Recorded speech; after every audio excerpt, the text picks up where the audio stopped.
Heyo beautiful people, my name is KaiZX7 and I've been spending my past few weeks getting absolutely immersed into the masterpiece that is Star Wars Jedi Fallen Order. I have 100%ed my save file, I've unlocked every single achievement in the game over the course of 30 hours, 15 for the main story and 15 for backtracking achievements. I have a lot to say about this game and I've been dying to get my thoughts out, so here's my Awesomazing review. I'm also going to preface this by saying that the main section of this video will be non-spoiler and I'll only be showing footage from demos and early previews.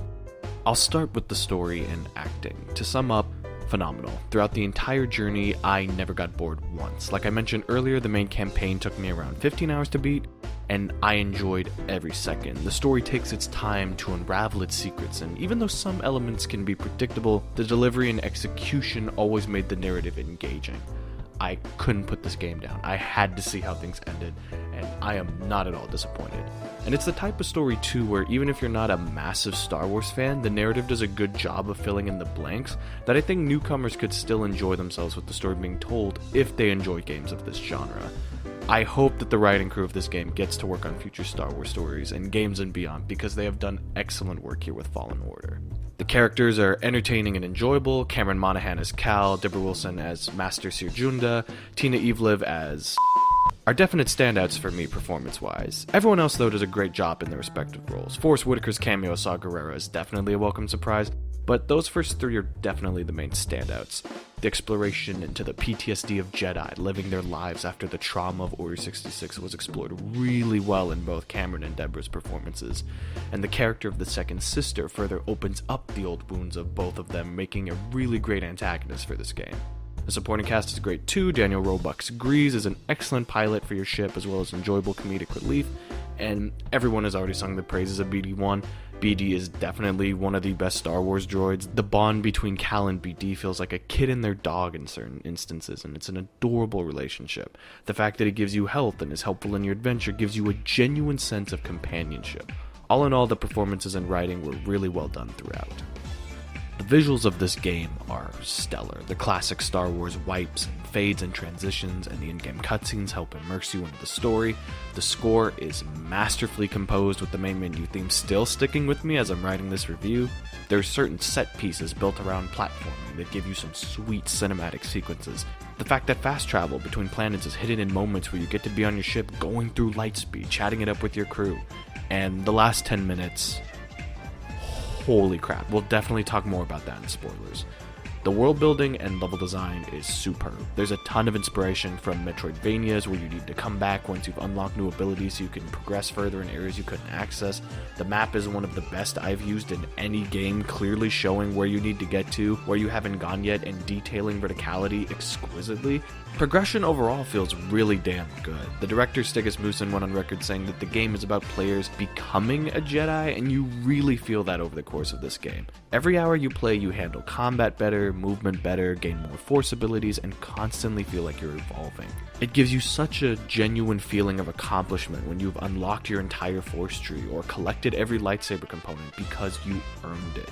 Great job on these fronts, Respawn. One thing I didn't think this game was going to have you do a lot, but I'm not mad that you do, is platforming. Platforming feels good in this game, definitely got some heavy Crystal Dynamics Tomb Raider vibes.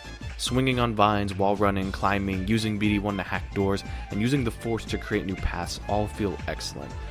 However, there are certain wall running areas where you need to be a little too pinpoint precise with your jumps, and there's one specific section in Kashyyyk that was downright obnoxious with its jump timing, but there are only like 2 or 3 instances where this happened. The rest of the platforming is thoroughly and cleverly paced. Throughout Fallen Order, you'll be running around planets, finding collectibles and lore tidbits that give you XP, finding chests for lightsaber parts, ponchos and skins, benches to fix up BD-1 and tweak your lightsaber, fighting new enemies, and traversing new areas to continue progression. And the momentum of your movement while doing all of this feels really solid. I just wish that Cal's base running speed was just a bit faster considering how much ground you have to cover per planet, but that's just a little personal nitpick. All of the things you do that aren't combat in this game are fun to do. Learning more about the universe, getting parts for your lightsaber, but the one part I really wish that got overhauled is poncho customization. The skins you'll get for BD-1 and your ship, the Stinger Mantis, are really cool. You get a ton of crystals and customizable pieces for every aspect of Cal's lightsaber. but ponchos feel like so much of an afterthought. A bunch of them just feel like fodder to fill chests, and I would have much rather they made jackets and genuine costumes for Cal instead of a ton of useless filler collectibles. It feels like the odd man out when the rest of the other collectibles actually feel meaningful. Just give my man some outfits in the next game, please, Respawn. Combat is fun as hell. Whether you're fighting Skazrats or Stormtroopers, Inquisitors or monsters, they are all fun to slice apart with your lightsaber. Respawn used the term thoughtful combat to describe the way you fight, and it's an extremely fitting definition. Combat relies on knowing when to parry, dodge, and be defensive in this game, rather than letting your inner Kylo Ren wild out. However, I kinda think that mentality holds the game back a bit. There's a certain upgrade you get to your lightsaber about halfway through the campaign that had a lot of possibilities for customization, and I feel that Respawn only scratched the surface of the potential. I'll go more in depth on that comment in spoilers. This game takes inspirations from a ton of acclaimed titles and genres. Metroidvanias for level design, Breath of the Wild and the recent Tomb Raider trilogy for puzzles, Dark Souls with its base combat and death system, and I just wish that Devil May Cry, Bayonetta, Rocksteady's Arkham, or Insomniac's Spider-Man were some titles they looked at for inspiration too, at the bare minimum for better combo structure with lightsaber combat. I feel that some of that philosophy could have made lightsaber upgrades and flow a lot more substantial. It's definitely where I think Respawn has room to grow in a future installment, and I hope they do. Enemies do great jobs at teaching you smaller combat skills, and bosses have attack patterns that make sure you utilize all the techniques in your arsenal. My only complaint on enemies, even though I'm aware that my next comment is super nitpicky, I wish that the stun baton enemies weren't just scout troopers. It feels like you fight so many damn scout troopers in this game, and I wish that they had just designed some basic melee stormtroopers for you to fight, stormtroopers with shields, death troopers, or had some more creative way to balance them out. It feels like almost half of the enemies you fight on Empire-occupied planets are just scout troopers, and that gets kind of annoying in endgame. But overall, enemies and bosses are cleverly designed to challenge and overwhelm you, mastery of your defensive techniques is key to taking them down, and combat around them is structured magnificently. Before I give my final rating, I do have a few minor complaints about the game that I would like to mention. This game needs some patches. It likes to chug in elevators when new areas are loading in, and in some of the more wider and broader areas. I never had many frame drops in the smaller areas of maps, but did every now and then in open sections of environments. These things can definitely be fixed with patching. I saw some people mentioning that they ran into loading screen issues. I never ran into any during my playtime. Loading into the game from the main menu or respawning after death never took me more than about 10 seconds, which is a perfect amount of time. One thing I would have liked in this game too is some kind of training mode, like a force void that could allow you to practice with new skills in the game against basic enemies, especially since publications a month ago and early access demos were given a training mode to practice in. It feels like a missed opportunity. And the last thing I'll say is this game is not for everyone. I think that if you're not a Star Wars fan, you can still enjoy this game. But if you don't like Souls-likes or 3D platformers, if you don't like the genres and types of games that this title gets its inspiration from, Jedi Fallen Order doesn't do anything that will change your mind. For me, it's almost perfect, because I love the genres this game is in, and blending it all within the epic science fantasy that is Star Wars makes this a dream game for me. But it won't be everyone's. Just a final thought I'd like to add after having some discussion with my great friend OP. My man is getting back into making videos, and I enjoy picking his brain on things. Absolute lad. Check him out in the description. Star Wars Jedi Fallen Order is everything I wanted this game to be. A fun, action-packed, story-driven adventure and one of my favorite IPs. It has a few hiccups here and there, but the pros drastically outweigh the cons in the case of this game. Moreover, Fallen Order does all of this without any microtransactions or season pass garbage. I know EA secretly would love this game to tank, so they have an excuse to write off development of single-player titles, but the critical acclaim from both critics and gamers is a testament to how they need to be held accountable for this level of excellence in all of their future titles. Letting your talented devs and creators make great games without strings attached will lead to a better gaming landscape for everyone. You can tell when you're playing this game that Respawn loves Star Wars and wants to make the best Star Wars game ever. As of now, for me, they've done just that. This team deserves to be rewarded for the masterpiece they've made.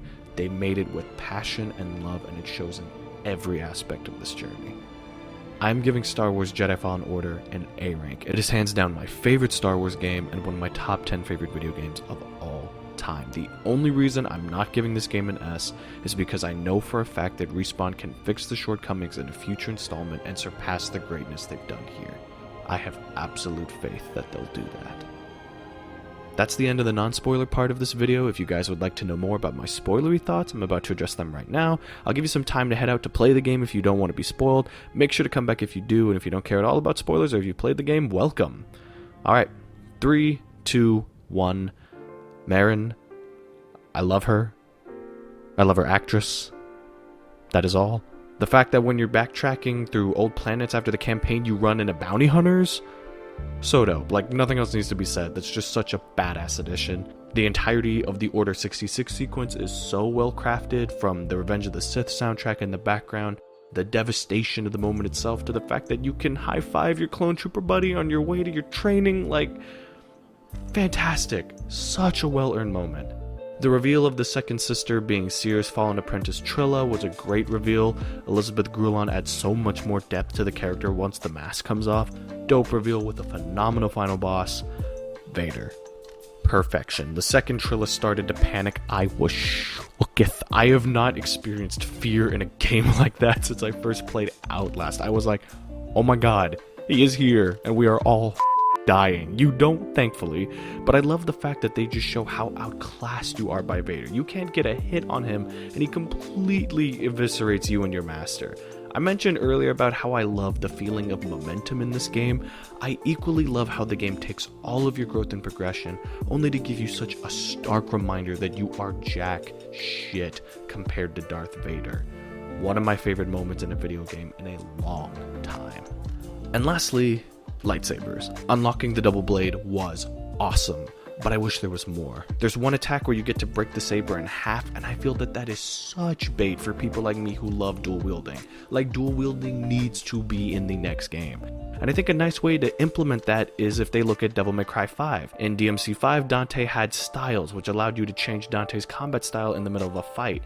Imagine if they implemented that, but with different lightsaber grips, like doing a combo dual wielding, then switching to double blade, then single and back to dual wielding. All of the potential for far superior lightsaber combat is here. The foundation has been laid so well for future expansion, and I sincerely hope Respawn expands and innovates on the excellent base they have here. If this game is about Cal's journey from Padawan to Knight, a sequel can see Cal go from Knight to Master, and that idea excites the hell out of me. That's all. Thank you all for watching, have a blessed day, and may the Force be with you. Always.